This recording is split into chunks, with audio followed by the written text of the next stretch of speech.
So as we talk about establishing the cause of Zion, let's talk about this word here for just a moment. Wealth. Some of us may feel like, well, I'm not wealthy enough to establish a cause of Zion. I might encourage us to think a little more broadly that wealth is anything the Lord has given us. Anything. Your time, your talents, your loves, your righteous desires. It doesn't have to be money. So maybe you happen to have a particular skill. I remember as a kid growing up, I was so impressed with people who are good at electrical work or carpentry. Where I grew up in Minnesota, our home didn't have a finished basement. And I remember like this big ward, well, it wasn't really a ward project, but many men and women from the ward coming over and helping my dad finish off the basement. I was so impressed with the people who had a wealth of knowledge about doing electrical work and carpentry.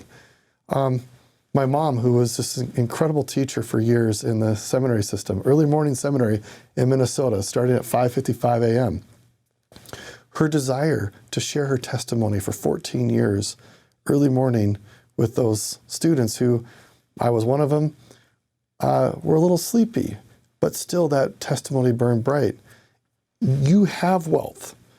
You have love. You have kindness. You have a willingness to listen to others. You might know something that could benefit another individual, enlighten their lives.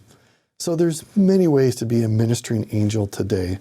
And all of us can ask ourselves, what has the Lord blessed me with? What wealth do I have that I can then give to others? How do I magnify my talents by giving them away? And that is wealth, and that is sharing wealth, and that is building the cause of Zion. Elder Oaks gave a beautiful conference talk some years ago about the principle of good, better, best. And I think that's relevant to what we're talking about here in section 12, seeking to bring forth and establish the cause of Zion.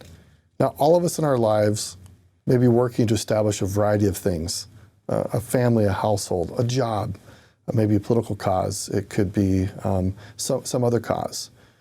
Again, there's good, better, best. And if you think again about what Zion is, what we're told in Moses chapter 7, verse 18, the Lord called his people Zion because they are of one heart and one mind. So what's the very best thing we can be doing?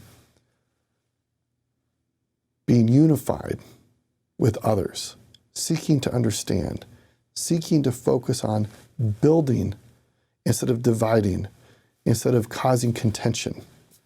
So you might find today, is there opportunity for me to listen to somebody else and to find better understanding, unity, kindness, forgiveness? Can you find unity in your own heart of forgiving something that maybe you did that you don't feel proud of? The beauty of the gospel is that God's atonement can overcome any problem and bring that unity. In fact, even the word atonement at one minute is about Zion.